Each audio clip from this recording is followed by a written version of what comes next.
Hi, this is Sefela Johnson. This is day 8 Breakthrough Workout. Today, my subject, the topic for breakthrough, is incorporating what I call Aphrodisiac Foods into your food plan and your life.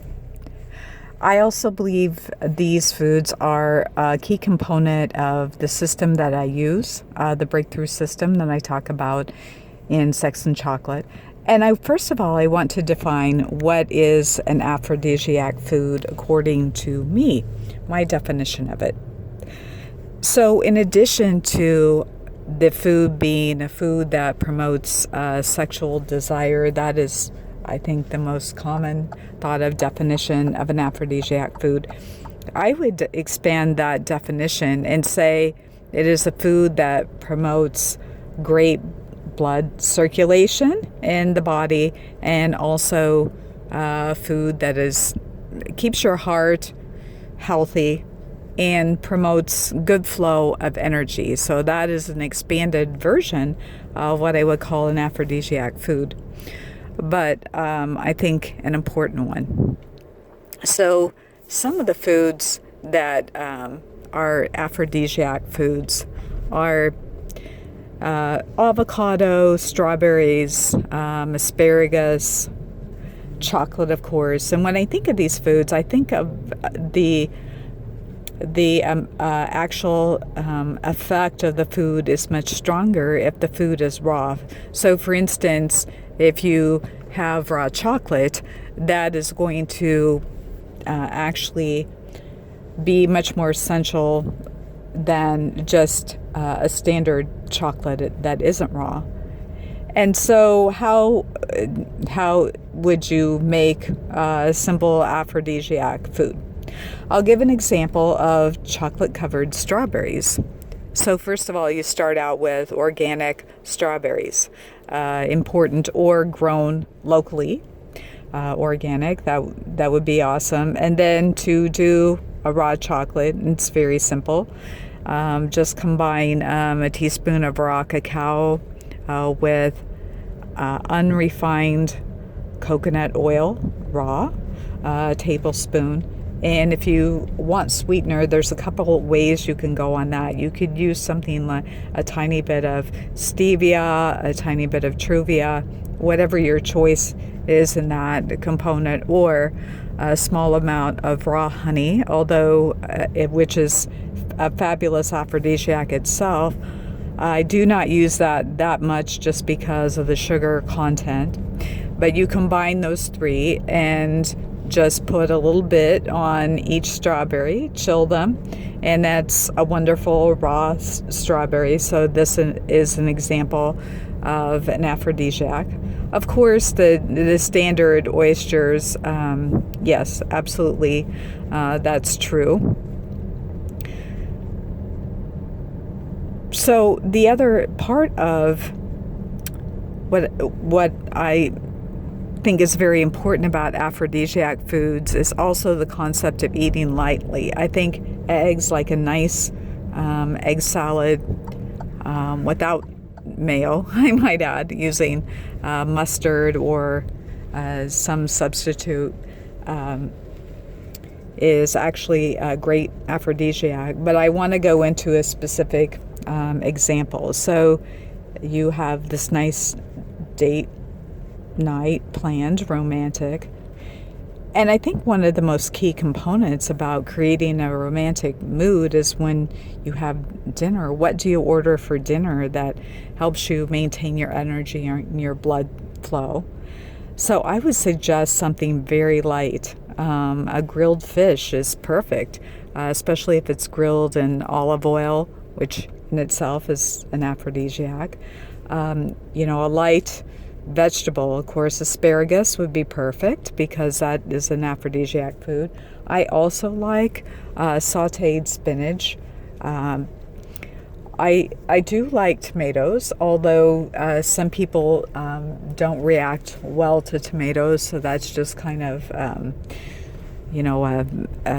a personal preference, whether you happen to be allergic to them or not. I'm not a component of eating, a huge amount of salad or a huge portion of vegetables. A few slices of raw avocado are very nice with some tomato or some sliced cucumber with, as I said, a nice olive oil, and a little bit of raw apple cider vinegar is perfect. So when you're eating out, you can actually ask for these modifications to your meal. And then maybe for dinner, as I said, something like, or for dessert, something very light, like maybe a side of whipped cream. I do this all the time. It's light, very few carbs, very little sugar, or something like chocolate covered strawberries. Or if that isn't available, maybe, just a nice cup of coffee.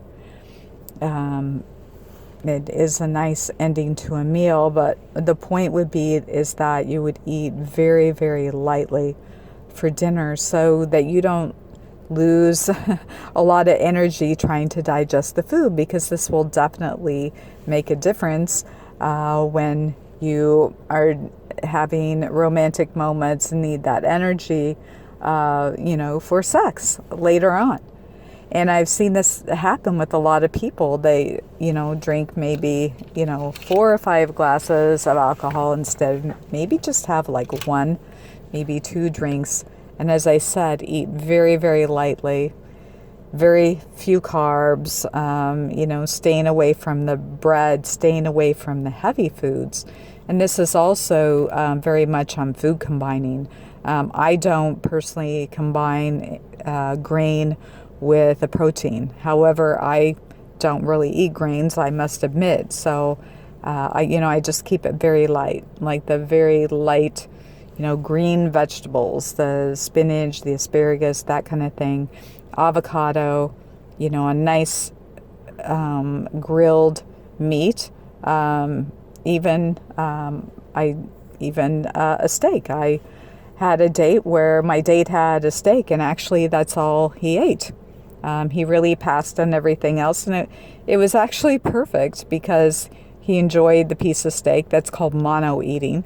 He was able to digest that very well because that was the only thing he was eating, and so it still, created a nice romantic, sexual, high energy. Your blood's flowing, your circulation is good, and this is about as much about eating these aphrodisiac foods, but eating lightly and having proper food combining so you can keep that energy up. So the assignment today is to Google aphrodisiac foods. I have several of them in my book along with some recipes, but there's many out there. And I would say that many of the foods that I eat, I love organic eggs. I think they're wonderful. Green olives are very essential too. So many foods out there actually that are great aphrodisiacs, but in general, these foods are very, what I would call superfoods. That's why they allow you to tap into your sexual energy and to have the stamina and drive and a positive energy and joy to have this great sexual experience.